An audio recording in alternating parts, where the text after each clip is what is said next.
So, if you've been thinking about starting a business online and you're not sure where to start or how to go about it, then this video is for you. Grab a pen, grab a paper, and take notes, not just listen. Okay, so in this video, I'm going to be going through 7 things that you need to do in order to start a business online, grow, and run it successfully. If you're new to this channel, my name is Ifyok. I own a clothing brand, an online clothing brand called M.A.Dkollection, and it's available on M.A.Dkollection.com. We also post lifestyle and motherhood related content on this channel as well. So if that's something you're interested in, you can consider subscribing to our YouTube channel and turn on the bell icon so when I post any upcoming videos, you get notified. So we'll just get right into it. So first things first, you need to research your market. So you need to know what you want to do.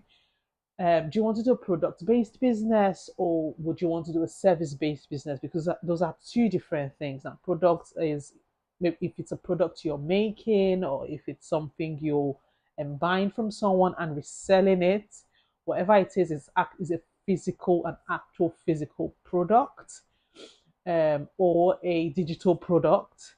And then we also have service-based businesses. So these are like services you're rendering to a customer or to a client, either like you're making someone's hair in a hair salon, or you're mowing someone's lawn, or you're doing like child minding services. Those are like services you're actually offering to someone in exchange for monetary value or whatever it is, however you decide to get paid. But the focus of this business will mostly be about product-based businesses, running product-based businesses online. And the things I'm going to be listing would pretty much work for either product-based or service-based business. You have to build an online tribe or an online presence. So while you're trying to create your website or you're trying to get the products in, so important, and I cannot overemphasize having an online presence because no matter how beautiful your product is, if no one knows you exist, then you're pretty much wasting your time. So having an online presence, creating a tribe online is always important. And there's so many ways to do it, especially in this technology age. So you've got Instagram as a platform where you can post ideas or post things related to your business. So even before you launch, at least you can like give people tasters or um, things they can expect when the brand actually goes live. So there are short form videos, reels, pictures that you can post on Instagram, and if it goes viral or if it does very well, then you know that you have people waiting on to jump on when your brand actually goes live. You can also use Facebook to post things. So while you post on Instagram, you can also share the same content on Facebook, and the same content can also be recycled on TikTok. But TikTok only uses videos, so whatever reels you post on Instagram, you can recycle the same reels and post on TikTok. It can also create those same reels to use on YouTube Shorts. So there are so many channels, even Pinterest as well, Twitter. There's so many channels you can use to grow an online presence so people are ready and set for when you come or when you go live and you know what to expect. The next thing you need to do is create a website. Now, you can either start with creating your own website from scratch, and there's so many platforms to do this. I personally use Shopify, and that's the only platform I've always used. So I don't know how any other platform works, but Shopify is a good place to start if you want to create your own website. If not, there are other like third-party platforms where you can start posting things on, and they bring their own traffic as well. So platforms like Etsy, which is also another third-party platform I currently use. Etsy brings traffic for you. So people come on Etsy to search for things or to buy things, and they can easily find your shop if your shop is optimized to be found. People also use Amazon. I'm not sure how Amazon works. I've never used that before, but that's a platform you can also like look into selling on, and eBay as well. So I think those are like the three main platforms I can think about right now that people actually use to sell products when they start. And obviously, because when you start from creating your website, you do not have you have to bring in your own traffic. But when you're using all these other third-party platforms, they help in like getting customers or eyes on your product. So you can run them simultaneously, or you can start with one and then move to a website. The next thing is a marketing plan. So my third option, which was building an online presence, kind of ties into this creating a marketing plan. Now, one thing I need to mention when you're creating a website, make sure you're also creating an email list, because that way you can collect a lot of emails that you can also market to, which is also a way to market your products and services online, to get an email list. And there's so many apps to use. So if you're using Shopify, there's OmniSend and there is Klaviyo. I currently use OmniSend. I know it's not as popular as Klaviyo. I've looked into moving to Klaviyo, but I haven't gotten around to doing that yet. But OmniSend does what I wanted to do, and it's actually a fantastic marketing tool to create an email marketing campaign. So when you go live, you can send emails out to people to say, yes, we're live, this is what to expect. Other ways to get like traffic or get people to get more eyes on your brand, apart from like doing the organic way, is to run ads. There are so many platforms you can use to run ads as well. So Facebook and Instagram ads, which is I think is the most popular of them all. You can run ads. You need to get like a business manager, and there's so much detail that goes into running a Facebook and Instagram ads. Or you can also run Google ads. You can also run TikTok ads, which does quite well as well. Running ads on Pinterest. So there's so many platforms you can run ads on, even on Snapchat as well. Snapchat as well. So the other thing you need to think about when creating a business online is thinking about the logistics. Now, this is very important.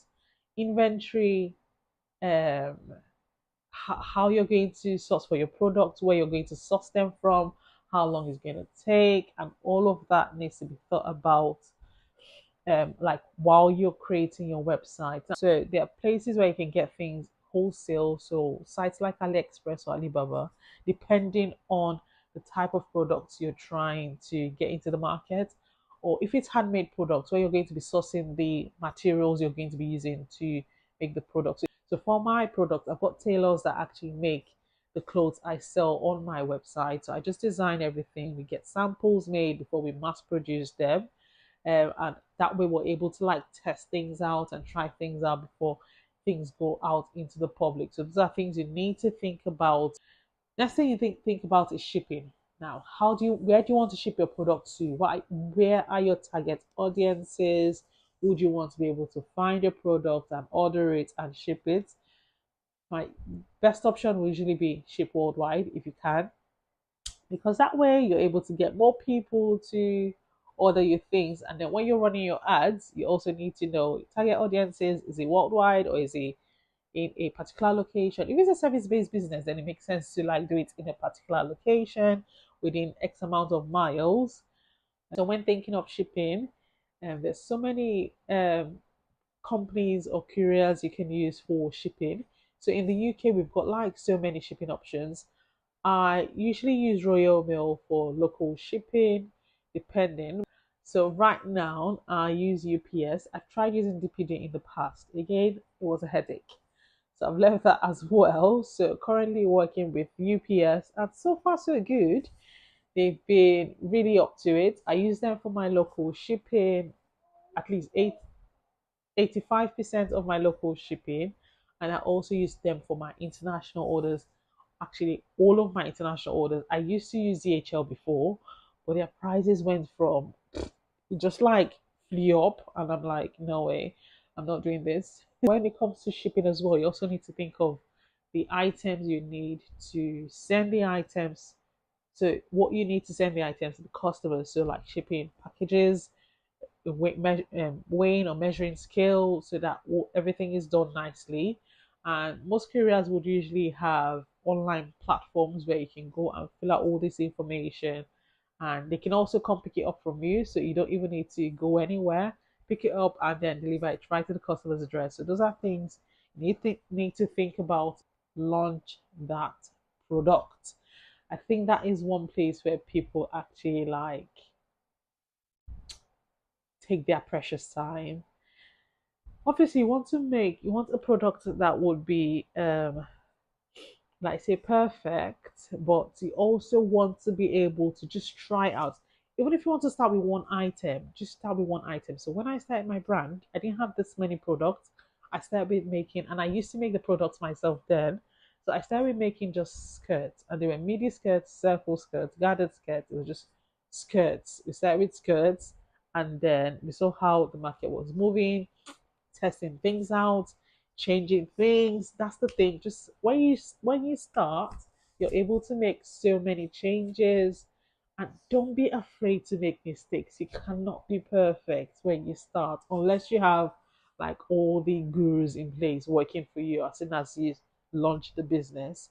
But if it's a small business, more likely than not, you're going to be the only one doing most of the things yourself. So just get things out in the open, get people's feedback, see what they say about the product, and see how to make changes to the product as well. And do not be scared to make mistakes, do not be scared to fail. But the only thing I would say is you have to be consistent. Just keep going until you find the perfect um, product that works for you. The thing to also think about is registering the business. So depending on how you can start a business without registering it, but it's mostly always a good idea to register the business. So in the UK, there are places you can go on the company's house or gov.uk site and get your business registered. Is not it's not a lot. I think it's about I know it's not more than £30 to get your business registered, and they usually answer like that quickly. To get your business registered, get a business bank account, obviously because you want people to be able to pay you into an account when you finally make a sale. So, like I remember the very first sale I made, even though I've gotten like thousands of sales now, I literally remember the very first sale I made, and stay consistent. Most times you can launch a business or launch a product and it doesn't go as good as you expect it to be. Obviously, there are people that launch businesses and it literally like flies off the shelf. If they're so people that are already like popular, they've got like online presence, people know them, they know what to expect. Most times they launch businesses and it just skyrockets like literally people are queuing online to get the product. And there are times where you launch the business and if you do not have an online presence or people do not know you that much and it's basically just family and friends just supporting your business, then like things can be a bit slow. But what you need to do is stay consistent. Consistency.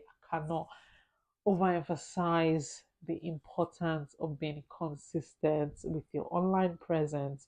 We're trying to learn how to market your product. So, like Facebook ads, Instagram ads, TikTok ads, whatever you need to do to make sure you've got eyeballs on your products, and also like just get people to have a look on your website, see how what changes you can make, how you can make it better. So I did that to my website about I think it was 2020. So before I decided to go, uh, before I decided to run my business full time, I've got like a group of like some of my girlfriends. I just sent them the website and just said, can you have a look on my website and see what changes I can make, things I can implement, or things I can take out. I got quite a lot of like good feedback from just doing that survey because obviously you've created it, so you kind of know what you want, but then it also takes somebody else looking at it from the outside in and also able to like make suggestions that you can implement today. Quite a lot of suggestions I got on the website and I have been able to implement those changes. Some of them I am still implementing the changes and it's just worked out really well. So get people to review your website just to make sure that it's doing what it needs to do and you're also able to work out the customer journey from end to end. So act like you're the customer. Does it work well for you? If it doesn't work well for you, then the chances that it will work well for your customers is very little. Make sure you're offering as best product as possible. So what makes you stand out from people that are already in the market?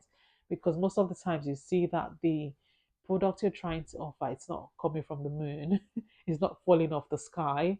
People are already doing what you're currently doing. 90% of the time.